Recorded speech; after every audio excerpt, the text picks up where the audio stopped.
This week, ASAP Rocky gets a not guilty, and Drake is being suppressed by Spotify. Here we go. Let's talk about it. The STEM Society. Welcome back to the STEM Society. My name is Cole Jackson. Episode 85 is live. We are almost to 100 episodes. I can't believe it, man. The next thing you know, it'll be 100 episodes. What kind of celebration am I going to have for that one?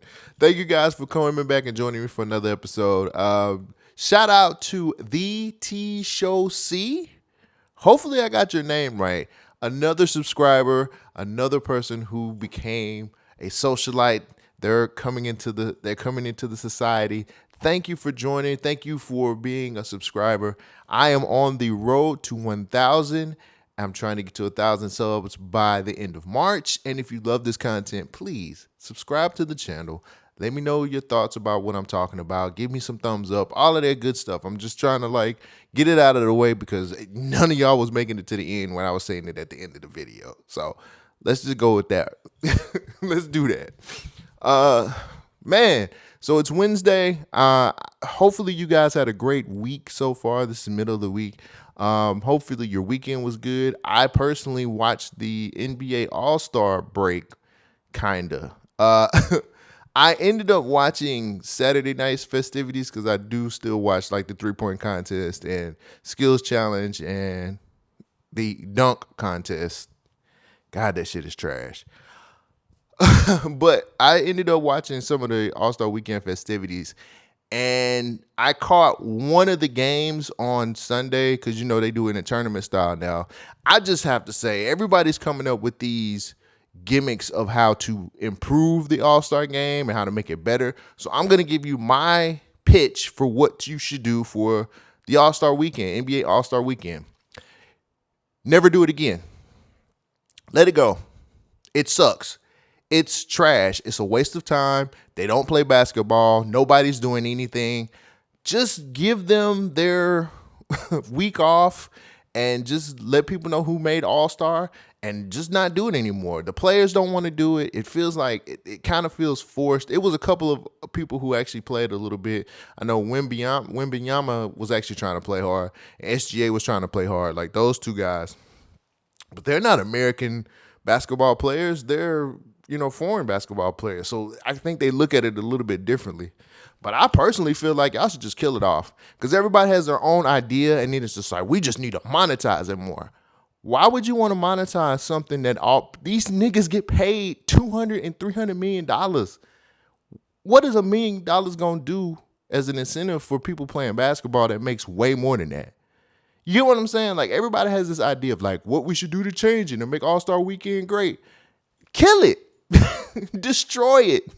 Blow it up. Don't do it for a few years and let people miss it. And then once they miss it, maybe bring it back. But some of the stuff that I've heard on some of these podcasts and some of these people saying what they should do, man, kill all that. All of these players make a lot of money. They make a lot of money.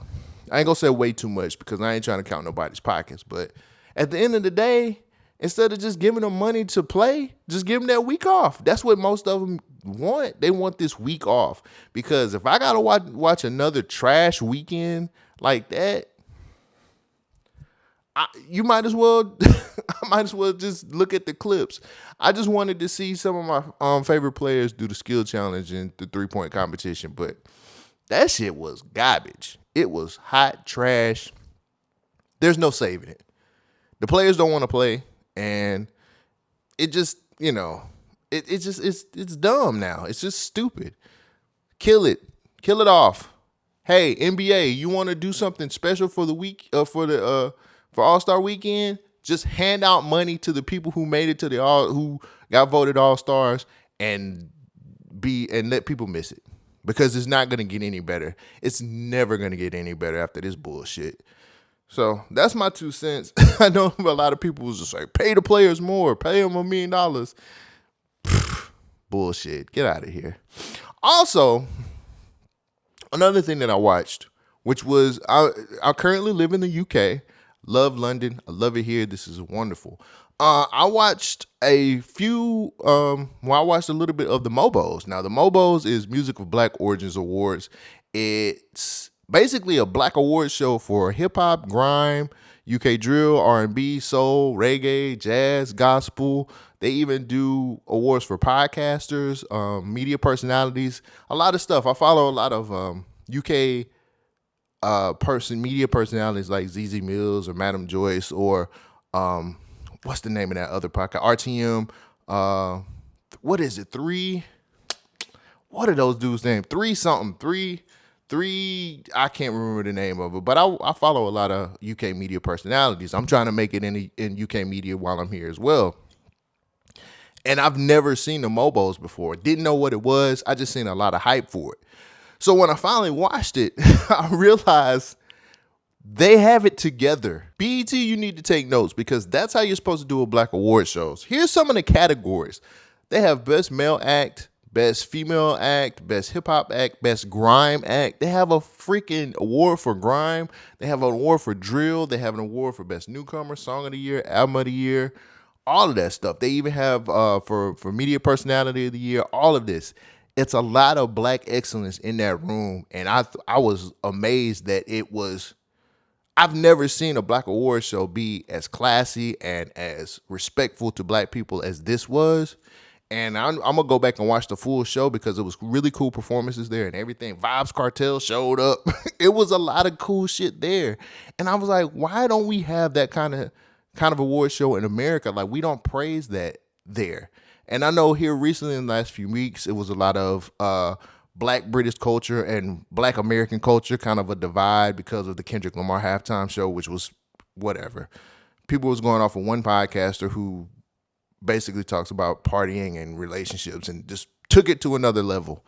But if you guys have never seen the MOBO Awards and you want to see a black award show done correctly, watch the MOBO Awards. That shit was inspiring to me. Like, that made me want to grind even harder because I want a MOBO now. I don't know if I got to be born in the UK to get one of those, but it was just super inspiring. It was something to attain being a media personality or being somebody like a YouTuber or whatever the case may be. Hey, applause to everybody who was a part of that. I love to see the behind the scenes stuff. I've never seen a lot of different black media personalities in one place like that. It actually kind of like giving each other praise and just shaking each other's hands. And it's just a lot, bruh. The States don't have stuff like that. When you see things like that happen in real time, it just inspired me to be better and try to go harder and try to do more because I want to go to the MOBOs. I want a MOBO award. I'm going to work hard as hell to get one. But shout out to black British culture, man. And shout out to the black Brits who completely just respected it. Like, I've never seen, I don't know. I grew up watching BET Hip Hop Awards and all that other stuff. And I've never seen our culture respect award shows like that, like the Black Brits did. So shout out to the MOBOs. Shout out to everybody who won. It was some of my favorite acts. Central C won an award. I know Bashy, which I am new to him. He won an award for best album of the year. I gotta go listen to it, but shout out to them, man. Thank you for showing me what black excellence really looks like. Music news. A$AP Rocky was found not guilty in his trial involving A$AP Relli. Now, if you guys don't remember, he had a whole trial going on about him and A$AP Relli and him shooting him, which was it's a very interesting case.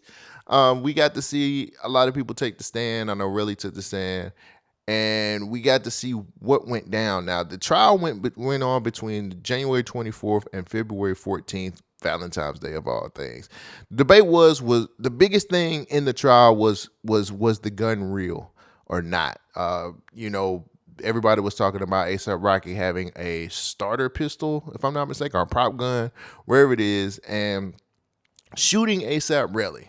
So the jury took 3 hours and deliberated, which I think was pretty good, and they came back not guilty. A$AP Rocky, finding out what the decision was, jumped the barrier and went and hugged Rihanna like a good kept man should. That's smart. You're smart, boy. you're kept, and that is the smartest thing you probably could have ever did. He told everybody, "Hey, thank you for saving my life," because he had a plea deal on the table where he's supposed to do 6 months. He said no to it. He said that'll just ruin my career, and he ended up being right. So typically on some of this stuff when it comes to trials and stuff like that, a lot of these hip hop acts or these artists are usually on the wrong side of it, and they have legal shitty legal counsel, and they typically end up going to jail. I personally thought ASAP Rocky was going to jail. I said they got him. They got him. I figured that they was going to make an example out of him, but it looks like it wasn't enough evidence to find him guilty. And again, carrying around a prop gun, I guess it's not really a big deal. This was in California, by the way. I think also one of the things that kind of kept the trial what helped him in the trial was the shell casings. Apparently, A$AP Relli brought shell casings from the shooting, which is very weird. I don't know who keeps that. And they could not determine if they really fit the gun or not. So all of that was kind of crazy, man. Where do we kind of go from here? I think that Rocky, well, one, we have to listen to a terrible A$AP Rocky album, which I'm not really excited for. He already released like a little bit of a video talking about don't be dumb, and he tweeted don't be dumb. So it looks like we're going to get that album sooner than later. I'm not excited about it. I don't want to hear new A$AP Rocky music, but a lot of people are asking what's going to happen with his brand ties to different brands. Nothing. He gonna be all right. He's good. I think this whole trial was a lot of pomp and circumstances. I think a lot of it was really just it was hype because of who he is and who he's married to. And I don't think this is gonna do anything good or bad to A$AP Rocky's career. He's a model and he raps. He'll be okay. I'm happy to see that he's not going to jail because that sentence was going to carry 24 years. And I'm pretty sure Pretty Flacco wasn't going to be able to go into jail for 24 years and survive, because I'm pretty sure he was going to be somebody's wife. I love the fact that this case was more about what was the truth or what was the evidence that was there, and not about him being a rapper.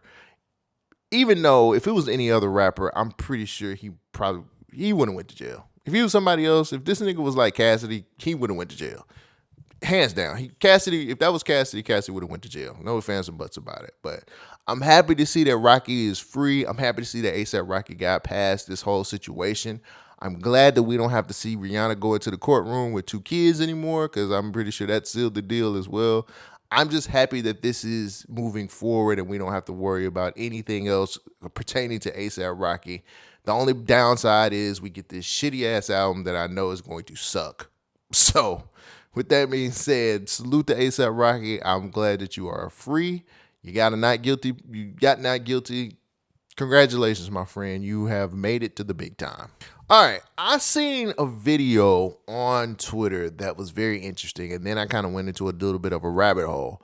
But check this out. This is from This is a video from XXL, which I thought was very interesting. Are streaming services hiding Drake and Party Next Door's new album? Drake recently liked a post questioning why Some Sexy Songs for You wasn't appearing on Spotify search. While the project is showing up now, some users noticed it didn't appear in search last week. Another user was surprised that after suggesting to hear less Kendrick Lamar, the next track recommended was Not Like Us, while they were listening to the new Drake and Party Next Door album. XXL has reached out to both Spotify and Apple for a comment on the issue, but no response has been given yet. Y'all let us know what's going on. Is this just a glitch, or is there another issue at play? So yeah, that was from a, I guess, respectable hip-hop source like XXL. I don't know if people fuck with XXL like that anymore. I follow them for news here and there. But this is a big thing. This was a thing earlier before the numbers really came out. We'll get to the numbers in a second.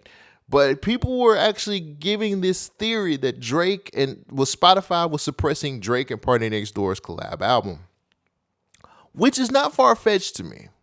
I know. When I first seen that video, I started digging around a little bit. And of course, you know me, I'm always about anti-label and anti-establishment, so on and so forth.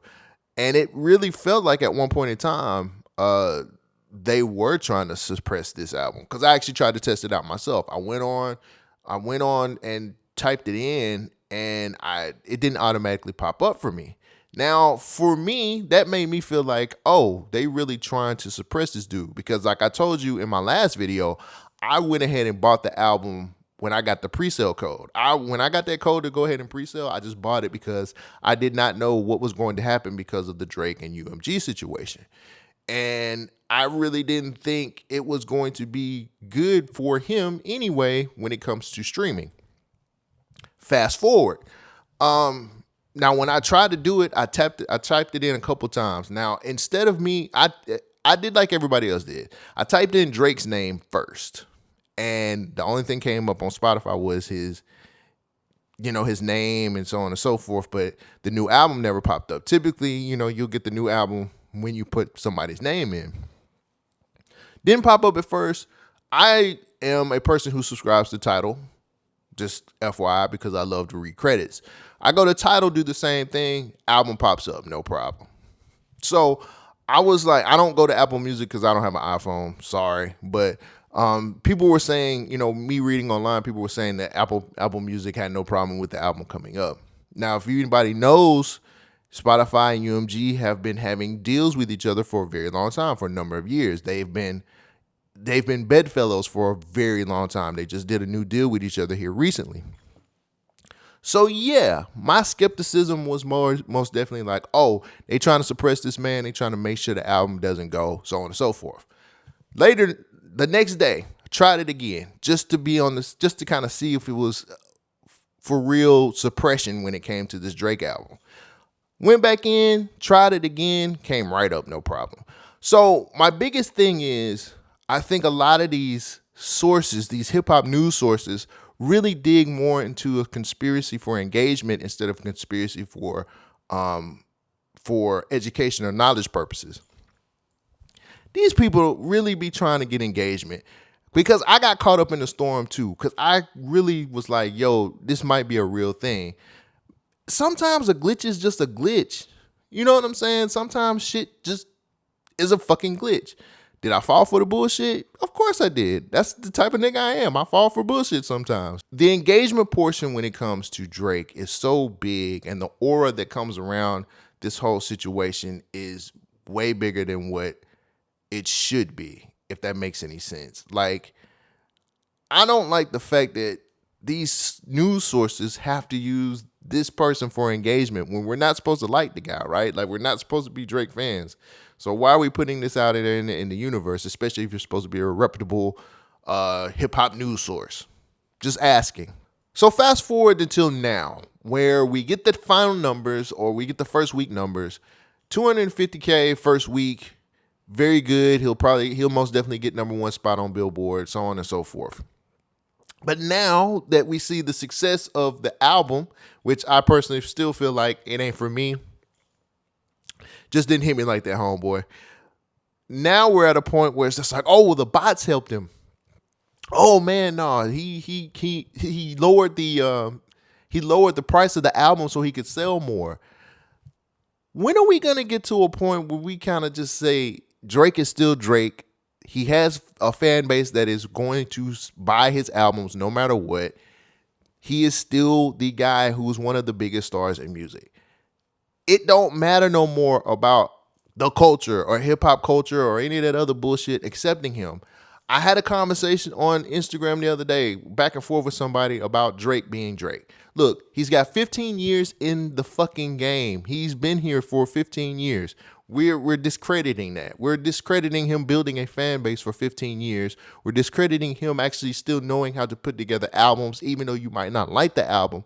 The fan base is bigger than what you at home, your personal taste is, and it's okay.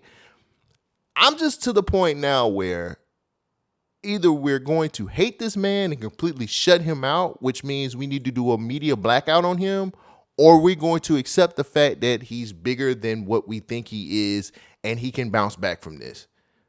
We got to figure this shit out, because too many of y'all out here fishing for engagement on some bullshit. I'm going to be honest. I fish for engagement too with that nigga.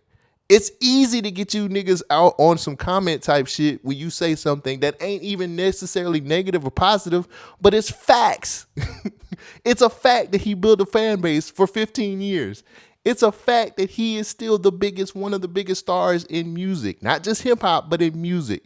It's a fact that this nigga is still one of the guys people go to when it comes to music. People love his music. It ain't necessarily got to be us, but somebody out there is fucking with it. And we can't be suppressing this nigga shit and then using the bots to build this shit up. Y'all gotta pick something, bruh. Y'all doing this two things can be true shit too much. It's fucking disgusting, and you niggas are sick. It's crazy. On top of that, this is side note. When you tell me I'm not a part of the culture because I'm just saying things that you can look up and it's true, kiss my ass. I don't care. A lot of y'all sit up here and be like, well, you're not part of the culture. Okay, I read. Sorry. I'm sorry that I read shit, bro. People think that that's an insult. Let me give you guys a quick little education about this. Nobody is a gatekeeper to the culture, my nigga. If that was the case, we wouldn't let so many people pass through and get over on us as much as they have been. A lot of y'all don't understand the foundation, the evolution, and a lot of y'all don't understand that the culture is the culture, and you're not a guardian of it. This ain't Wakanda. You know what I'm saying? You're not the Dome Elijah. You can't kick me out. I've done way more for a lot of artists than you guys will ever know. So when you guys have a little back and forth on Twitter and you're saying, well, you're not a part of the culture because you said something that was a fact, I laugh at you because, one, you're hilarious, and two, I'm not picking a side. I'm just stating the obvious. But it's funny to see how some people can get all up in their feelings when you just say something that you can easily go to a website that is credible and you can actually pull it out and say, this is what it says. It's kind of funny to me. I just love to see that you guys get really up in arms about a person that you've never shook hands with or you've never really met before. Interesting. Anyway, getting back to the point, I really want to say, Drake, congratulations. You figured out a way to sell some albums and actually get your name back out there because nobody expected this. I personally thought he was going to do 200K the first week. And let me preface this with saying this too. Because an album sells well does not always make it good. The quantity does not equate to the quality of an album. I still believe this. But for commentary's sake, I have to use these numbers because a lot of people don't equate to me just stating certain things. I have to use numbers for you guys to kind of get through this. So yeah, I'm still a firm believer of a quantity of something that's sold does not equal the quality of what's on the album. But I also understand people just, if I don't use certain things, they won't get the message. But I think this is great. I think that Drake getting an opportunity to kind of get his name back out there is good. But you people who are supposed to be reputable hip-hop media places, y'all got to figure out which way we're going to go because you can't just sit up here and say, oh, he's being suppressed. He sells 250K the first week. And then you're just like, oh, well, he was using the bots or they pushed the button and helped him to get to that. Or he lowered his sales because that's what's going to help him sell more. Figure out your stance, stand on that shit, and continue to go with what you're talking about. Stop fucking seesawing on this bullshit. It's ridiculous. I don't have anything else for the week, man. I'm done. I will have some more content dropping. I did a 2024 recap of sorts with some cool brothers of mine, Decipher Media. They are some awesome guys. It'll be out on Friday. Make sure you guys tap in. And thank you to Decipher Media for having me on y'all's pod to talk about 2024. But that's all I got for y'all. Thank you for joining for another episode. I will catch you guys on Sunday. Peace out. Thank you for joining the STEM Society.